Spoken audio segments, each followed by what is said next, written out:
Welcome to No Diagnostic Required, a brand new show about what's happening in the world of C++. We're going out as a YouTube stream as well as an audio podcast, and you can consider this the companion to the C++ Annotated newsletter that we've been running for quite a long time now. So I'm Phil Nash, developer advocate at JetBrains, and I'm joined by my co-host Anastasia Kazakova, product marketing manager at JetBrains. So we will, of course, mention some JetBrains products along the way, but this is really about general news on the C++ scene. So how are you, Anastasia? Doing good. Kind of stick to my green wall and missing the conferences. I have ACCU 2019 t-shirt and I'm really missing the conferences a lot. And you? Definitely missing the conferences, although I seem to have also managed to burn out on conferences this year. A lot of them have moved online and I seem to have been involved in all of them. Yeah, trying to do all the things in parallel, the conferences and all the family stuff. Absolutely, yeah. In fact, one last week, ADC, the Audio Developers Conference, they actually started UK time in the evening. And I think that was partially to allow for people to work during the day and partially to catch the US audience as well. But it works, but it's a lot of stress. Yeah, guess so. Well, hopefully we'll get back on track next year at some point. But we'll deliver that news when it arrives. But talking of news, I have a slide deck here, which I'll bring up. There it is. So for those of you watching the stream, you can see them here. What I'm going to try and do is add these slides into the podcast as well. So if you're using a podcast player that can show chapter art, these slides should come up there. So, No Diagnostic Required is the name of the show. As I say, this is really the companion to C++ Annotated. We're going to cover much of the same material, so you can choose how you best want to consume it.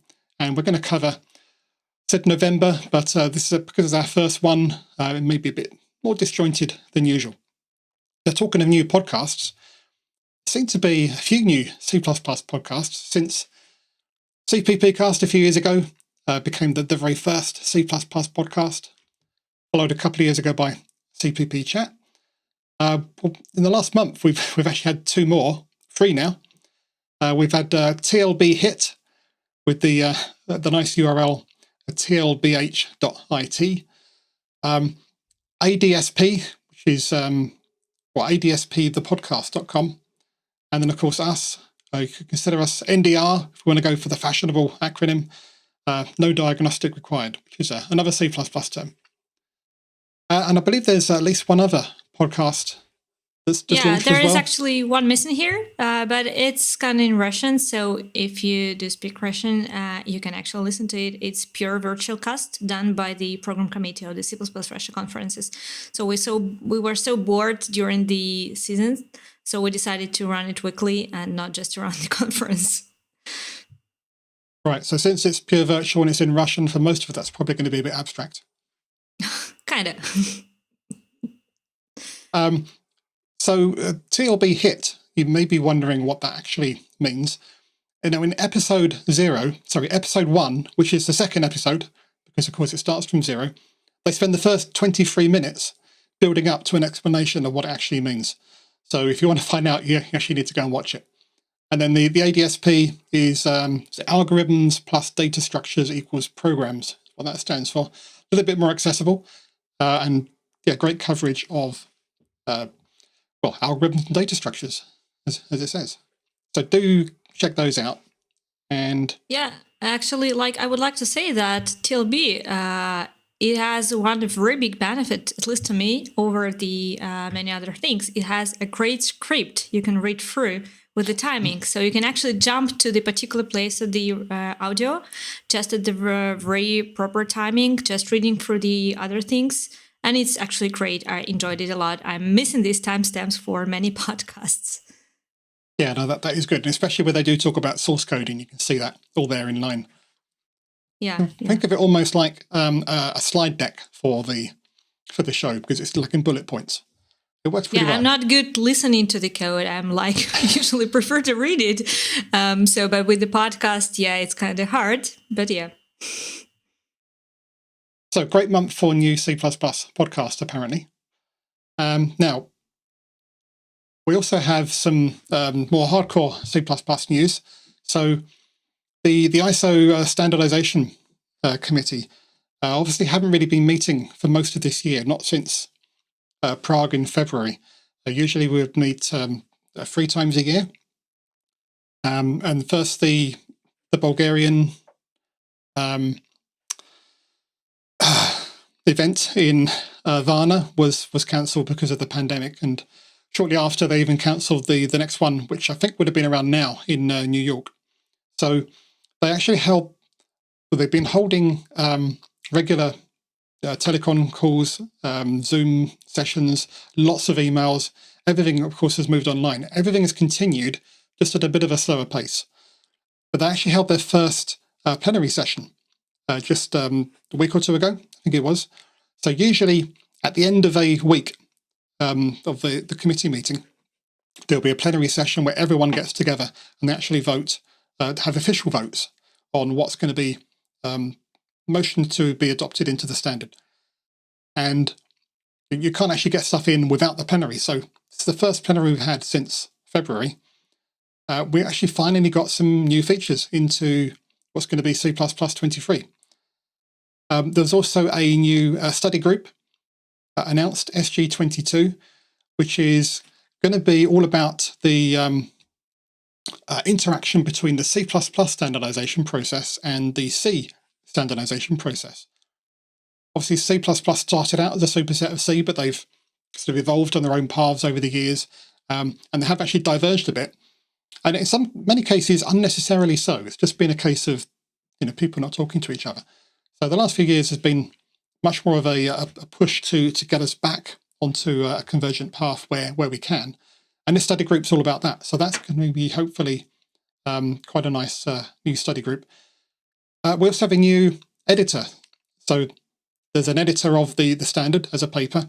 For years, it's been Richard Smith. Has been many a joke that the only person that knows all of C++ is Richard Smith. Well, apparently now there's going to be another one, and that's Thomas Kuppe. I think, not sure exactly how his name is pronounced. Sorry, Thomas, but he's going to be the new editor. Richard is going to carry on as like an assistant editor or a backup editor, at least for now. So that's a really big role. So congratulations, but also good luck to Thomas for that. I wanted to just drill a little bit more into the new features that have been adopted into the standard. There's a few actually, mostly fairly small ones. But the first one is it's a tiny feature, but it's also a really big feature. It's big because it's related to the type that holds the biggest thing that you can hold in memory, size T. Until now, we haven't had a literal not user-defined literal, but a literal suffix for numeric literals that will be a size T. So this proposal gives us that, not just for the unsigned size T itself is unsigned, but also for the signed form. What's interesting about that is we don't actually have a type for that, but we already have a literal. So that's quite interesting. And there's a bit of an evolution of the paper. It's actually been through, I think, 8 revisions. For something so small, that's a lot of revisions. And one of the reasons for that is there's been lots of backwards and forwards over whether the signed form should actually be pointer diff T, and in the end it was determined not to be, and there may be some alternate suffixes coming later for that. But also the name changed a few times, and in the end they've gone with UZ, but also ZU.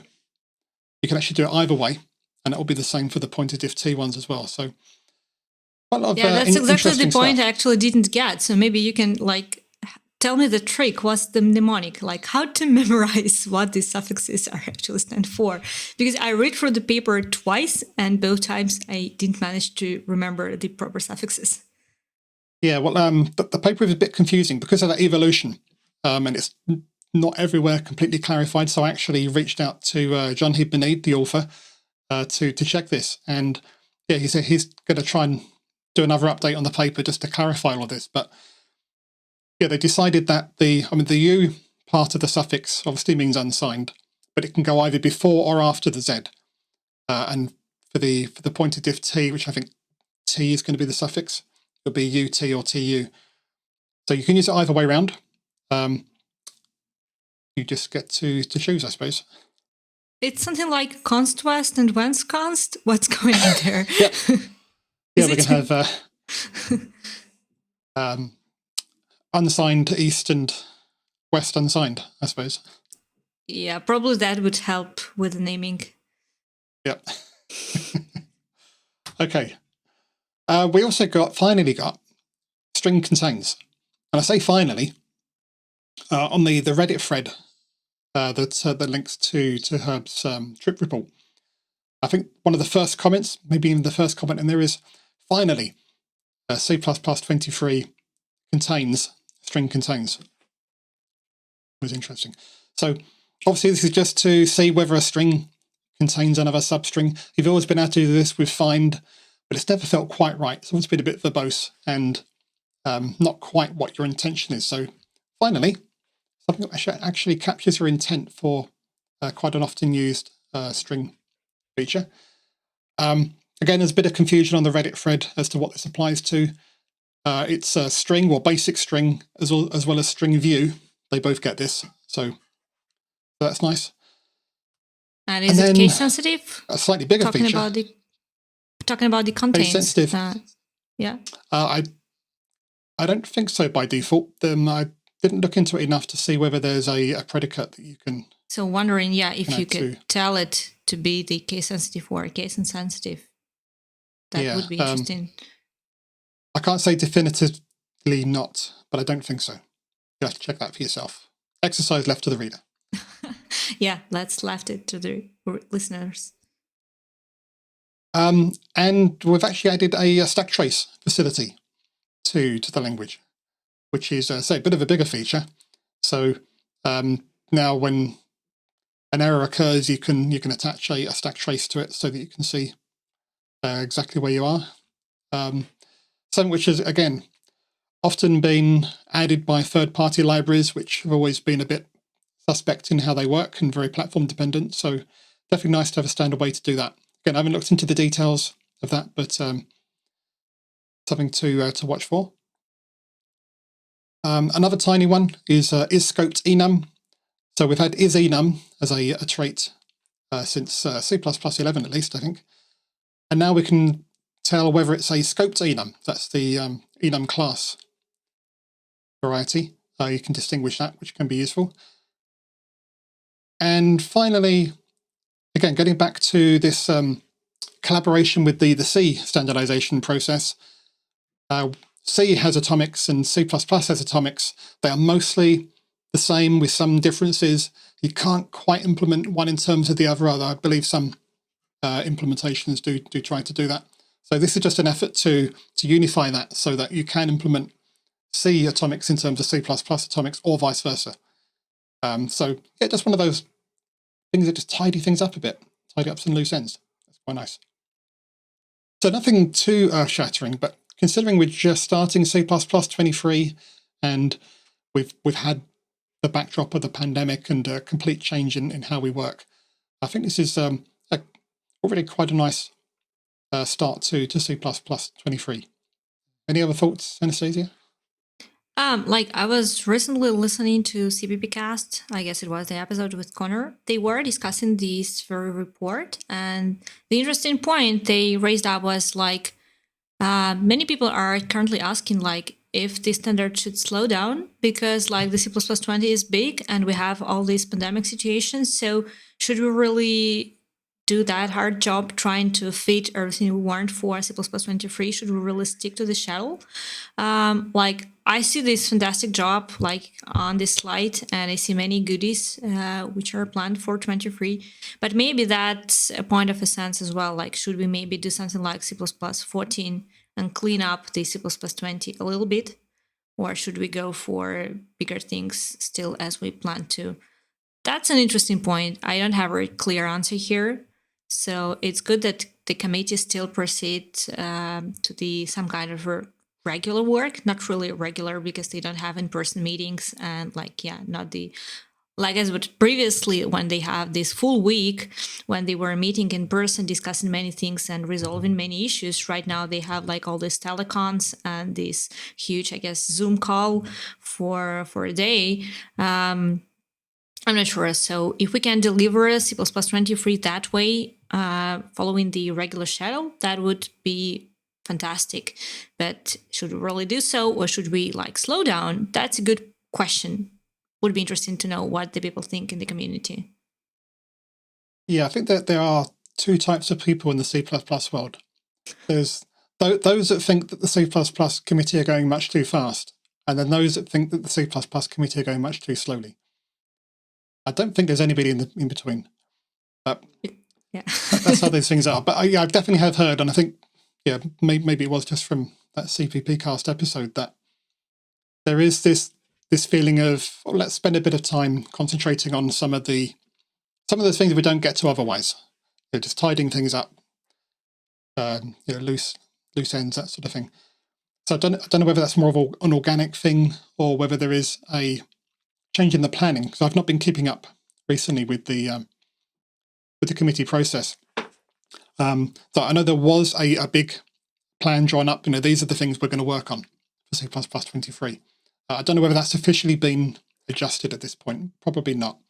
But I think there's definitely a feeling that, yeah, we may not get to the bigger things. Yeah, but would be interesting to see how they're going to proceed with the big features. Like these are like nice small additions, very valuable, but would be interesting to learn how they're going to proceed with reflection, for example. So yeah, would be nice. Yeah, no, I suspect reflection and maybe pattern matching and some of the other bigger features that we've been really hoping for in 23 may not come. They're going to be worked on though, and if they're ready, then they'll be on the train. That's how the train model works. So yeah, we're not going to be ruling anything out, but I think we are going to have to let go of some of the bigger things for 23. Given how big 20 is, I'm not sure that's that big a deal. In fact, some of the things that got into 20 are language features that are missing some of the library support, particularly coroutines, but also to some extent ranges. Well, it's a library that's missing some additional libraries. Hopefully we'll get much more rounded out support for those ahead of anything else, because right now, we're not getting the full benefit of some quite big features already. So if we get those, at least it's going to be a nice rounded out release. But in any case, we've already got started. So that's yep, that's nice a good start. Actually, I would say, yeah, impressive start. Yeah. So talking of C++ 20, modules, big part of that, but support has been a bit slow. So I think you wanted to talk a bit about this. Yeah, like Visual Studio announced the modular support, which is kind of great. But there are like several concerns there. Like first off, like what they announced is only working for like Visual Studio for MS build for Microsoft compiler. So it doesn't work for like CMake, for example, which is supported in Visual Studio. And talking about the CMake, like there is this very popular ticket in the CMake Jira, or what they have for the like feature requests about the modular support, and so it's still not there. Like GCC Clang, Microsoft compiler approaching, I would say, like a different speed, but still going into the direction of the modular support. CMake is still way behind, so it still doesn't have any abilities for the modulus. I'm not sure when it's gonna come to CMake, and that makes me feel that quite many developers will be staying away from modulus for quite a long time, because like the majority of the C++ developers are using CMake. But Visual Studio Project Module is like the second popular one there, and so it's great to see like Microsoft adding support for Visual Studio. So right now you can like create a model in Visual Studio, and you can like include all these things properly, and you actually have IntelliSense working for the modulus. So as I got from the blog post, like it has all these basic navigation features working for the modulus. So it's great actually, and it's good to see this movement into this direction. Would be interesting to see how the others are gonna follow. Like I read about the GCC 11, which is the target release for Modulus for GCC. Maybe not in full, but still they got something you can try, use, and somehow work with. Clang, I think, still doesn't have anything like ready to really use. And like, yeah, CMake here is kind of slowing down the whole community because quite many people are with the CMake as a project model, as a build system. And as usual in C++, when in an ecosystem you have quite many tools, you have not a standard build process, not a standard project model, several compilers, like several options for packaging, and you're like waiting for all of them to get for the language feature, and we actually need all of them to get for it. And yeah, I do hope that we'll have it because without that, one of the biggest feature of C++ 20 will be still unused. And yeah, we'll put this warning as unused feature on it and it will be there. But it's kind of sad because there are big hopes for models and the people would like to try it out. So yeah, big kudos to Visual Studio team who actually started working in that direction and managed to achieve such a huge milestone. That's actually great. Yeah, I'm still hopeful that we're going to get there as a community. It's early days. We've only just got C++ 20. And this is a big thing for tool vendors to retrofit. I think once you got Visual Studio, which it looks like we're getting now, and eventually CMake, that's going to cover sort of 80 to 90% of the build tools. And of the rest, I know that most of the big ones outside of those two, the people that actually develop those tools were mostly in the room for most of the modules discussion. So I think they are quite on board with getting that in as soon as they can, even though some definitely have reservations about how it's been implemented. We'll get there. And we'll be looking back one day on, how did we ever live without modules? Yeah, like definitely there's a huge part of work to be done. And like, yeah, it's indeed one of the biggest thing. And we were talking about it for quite a long time, but I think it will be maybe not the latest will get implemented, but somewhere, yeah, way behind the others because it requires lots of work. And it requires not just the compiler support, but the build system support, the tooling like the IDE support, everything actually has to be adjusted for the models. And that's the thing. But yeah, once we'll get there. Yeah. In some ways, I consider modules almost a C++ 23 feature because that's probably the time frame that we'll actually start being able to use it. I do hope so.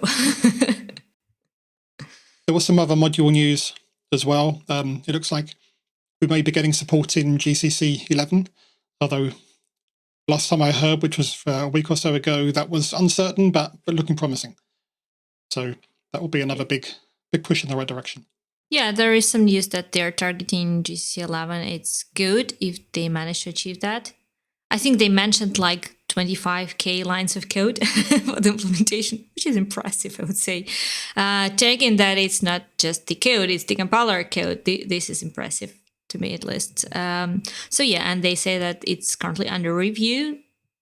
Obviously missing some things, kind of even big things, but that's good to see that they are targeting the release, so they have some time frame, they have some schedule, and yeah, probably we'll get it there quite soon.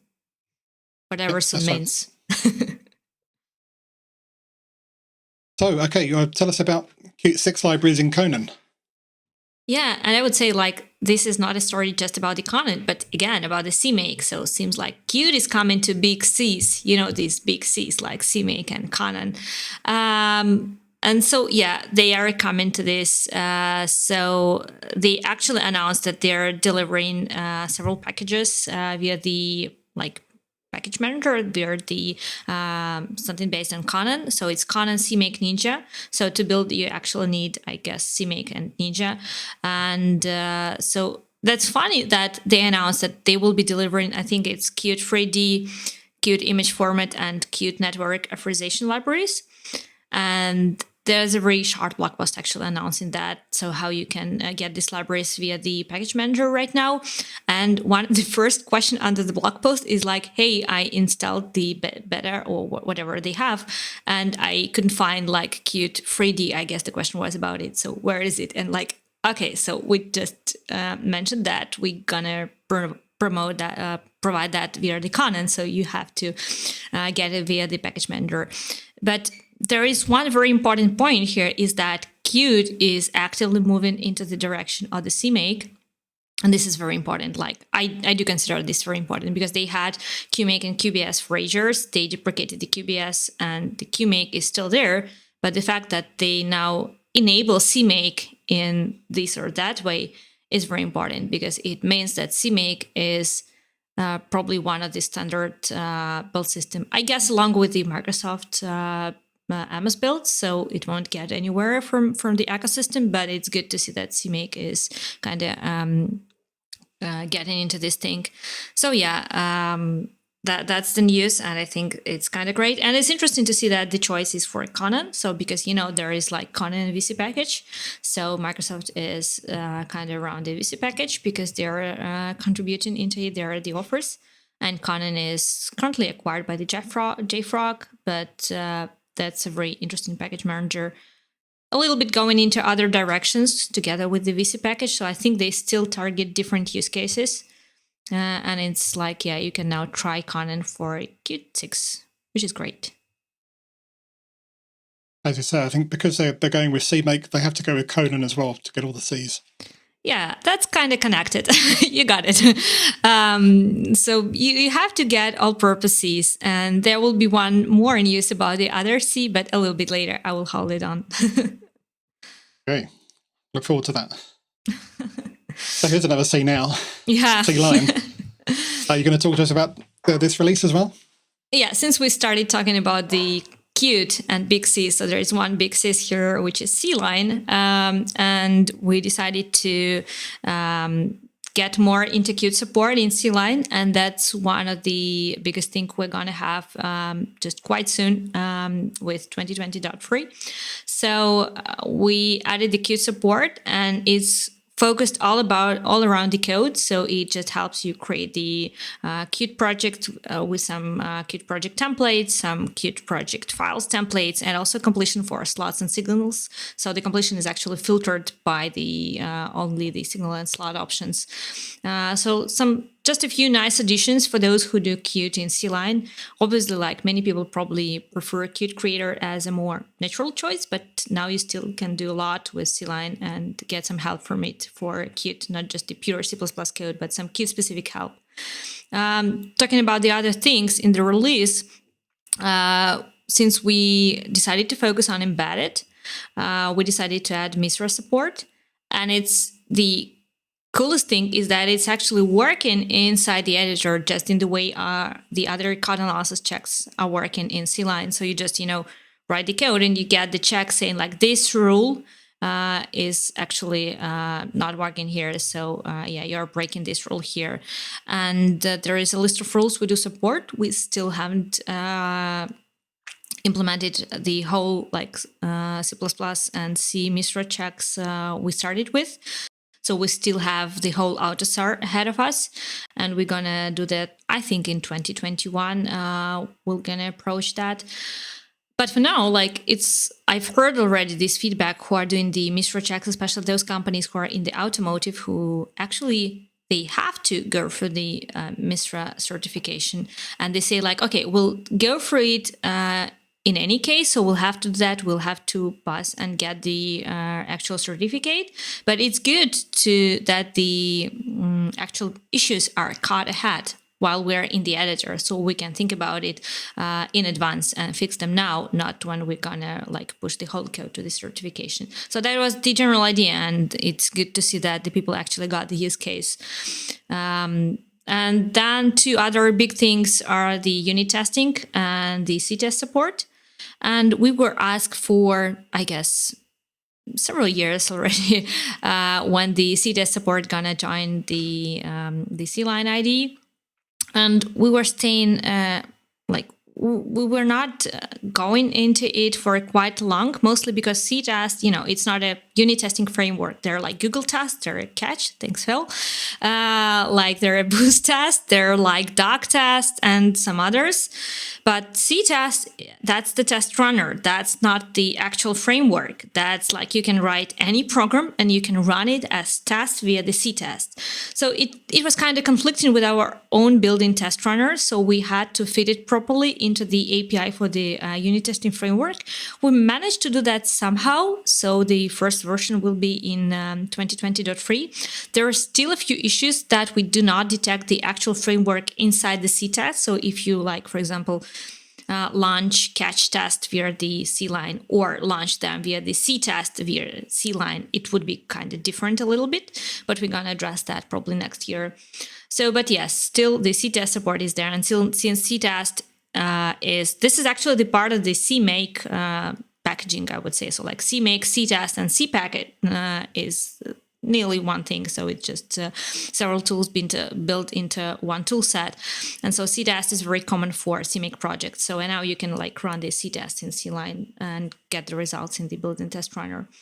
And probably so you could say, we heard you like test runners, so we made a test runner for your test runner. Kind of, yeah. We were trying to fit the CMake test runner into our test runner. I kind of think that it was not that smooth, especially in the very beginning, when we were trying to fit one thing into another.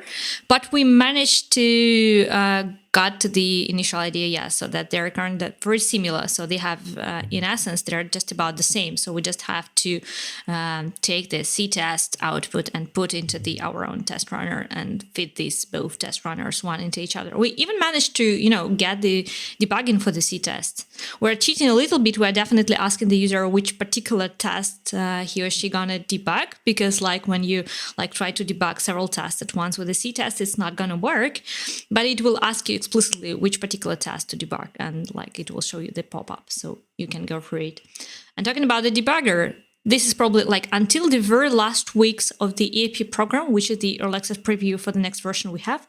I was thinking that no, we're not getting more debugger feature into the release. I was kind of sad about it because many people were asking about some very huge things. And then in the last few weeks, somehow CLion 2020.3 it became all about debug. And so it's the core dumps enabled right now, debug with root privileges, and like set execution point, nice action similar to what you have in Visual Studio when you can move the execution point for the code during the debug. So, but all these things, all these free things like core dumps and debug as root, as we call this, run with root privileges, and set execution point, they're actually huge. And for running as root, the team actually made a great job with the thing which we called elevator. And I really enjoyed it because like from the user standpoint, how it looks like, I can use my Apple Watch, say like, okay, I'm gonna run this program under root, say, okay, we just, tap in on the Apple Watch. And then for the configured amount of time, I'm not gonna enter the password again. I will just be debugging my program. And this is great. So that's a great elevator pitch. Exactly. Yeah. So, and like, because when my program, every time actually my Mac says like, I have to confirm on my Apple Watch that I allow CLion to debug my program. I was like, what? Really? Apple Watch? Why are you asking me about that? Why do you know about that? I'm trying to debug my program in CLion. But now, I can now forget for the default, I guess, is 15 minutes. And you can actually configure it to ask you every time if you like that. But you can set some period of time when the privileges are somehow stored. So they're not really stored. They're anyway going for the system settings, but still. So and with all of these things, CLion 2020.3 is all about debug, a bit of test and embedded, and obviously Qt, because like we know in advance, we knew in advance that Qt is gonna move to big Cs. So we've added our C there as well. Well, while we're talking about JetBrains products, we also have a ReSharper C++ release coming up as well. What do you want to tell us about that? And I actually would like to say that if CLion is all about debug, ReSharper C++ 2020.3 is all about the game dev. So I think we're focused about this game dev area a lot right now. And so we've done a fantastic job for Unreal Engine developers. So we added the Unreal header tool, which is kind of tool which helps you with some code analysis. So it's kind of a linter. And now we run it in the background while you're editing the code, and you can see the errors and warnings from this tool right in the editor, which is great. We like showing things you in the editor because the earlier you learn about the problem, the more productively you can probably fix it. And also we added the control flow analysis checks to our shader support. And it's not only about ReSharper C++, we also added the same for Unity shaders, which is actually like, it's HLSL. So it's about the C++. So it's some kind of an extension. So control flow analysis is actually the analysis when we are tracking the possible execution paths for the function bodies, and we can say we can predict some situations like unreachable code or initialized variables or like some redundant control flow jumps. And we can now do that for shaders. So for both HLSL and for Unity shader, so it will be available in the writer as well for those who do shaders in Unity. So yeah, that's why I say that it's all about the game dev. There are more other things there actually for C++, so like to adopt in the ranges and for comparisons, but I still think that it's a lot about the game dev and a huge boost for Unreal Engine. So you heard it here first. The next ReSharper C++ release is going to be Unreal. Yeah, I probably should use that as a slogan. So before we wrap up, I have an and finally section. So there was a post on Reddit. There was a blog post behind it, but the Reddit thread itself was actually quite good. So we'll put that in the show notes. The title is "Stood Visit: Is Everything Wrong with Modern C++?" And this article just takes you through how you deal with sum types in C++. So that's mostly stood variant, although it does come in other forms like stood optional. But how do you actually deal with these? And there's lots of different ways to do it. And as they get progressively more useful, they actually get progressively more complicated. And in the end, you're having to deal with so much complexity to get something simple done that in another language would just be a few lines of very obvious code. And that was really the whole point of this representing everything that's wrong with modern C++. And I tend to agree with the headline, but I do think that the article did actually miss a bit of the point. I briefly skipped over the pattern matching proposal. Mentioned at one point that did make it into C++ 17, but as far as I know, that was never on track for 17 or even 20. It was at best hopefully going to be coming for 23, which at the moment is doubtful because of what we discussed earlier, but maybe that's still going to be coming. But yeah, it is coming. And in fact, when it was first proposed, it actually was preceded by a proposal for a language level variant. So variant itself is a bit tedious to use in C++. But the idea was, well, we should have a variant in the language, not in the library. But before we do that, we should do pattern matching. So that's always been the intention, and that's still on track. So yeah, what we're doing right at the moment is more of a stopgap, if you think of it that way. And I think that's everything that's right with postmodern C++, is we're taking all these things that have become complicated over the years and trying to simplify them. And I know people will say, yes, but by adding more things to the language, you're complicating it overall. But if the end result is you can use C++ to do powerful things in a simple way, I think that's really what C++ is about. So I sort of agree and disagree with this article, but the thread on Reddit is definitely worth a read as well. Lots more points brought out there. So I think I'll leave you with that. But anything more to say on that, Anastasia? Yeah, I totally agree. I was also kind of thinking about that. There are as usual 10 ways of doing one things in C++, and here I always remember after reading Titus' book about the engineering Google, when I somewhere on the first pages, I found this Hiram's law, which is about like how you can abuse the library APIs, that if there is something, there will be someone who is using that. And I guess the same applies to the like language. If you have a way to do the thing in some way, someone will be using that way. And probably that's not the best way. And that's probably the language problem. But I do think that the pattern matching might help here a lot. And I also learned about the abbreviated lambdas from the Redis thread. That was the first solution mentioned there in the first command. And it looks fantastic. It's like so nice and shaped nicely. And I've went through these abbreviated lambdas proposal after that. And I like, yeah, that's what we need to get into C++. So probably, yeah, that will save us together with the pattern matching proposal. I think in summary, if you really are put off by these things in C++, you're probably listening to the wrong podcast. So I think that's a wrap for this time. It's our first episode. I think it's gone well. What do you think? Yeah, and we'll leave all the people with this nice creature. Again, we'll see you all, all going well next month. Yeah. Thank you. See you.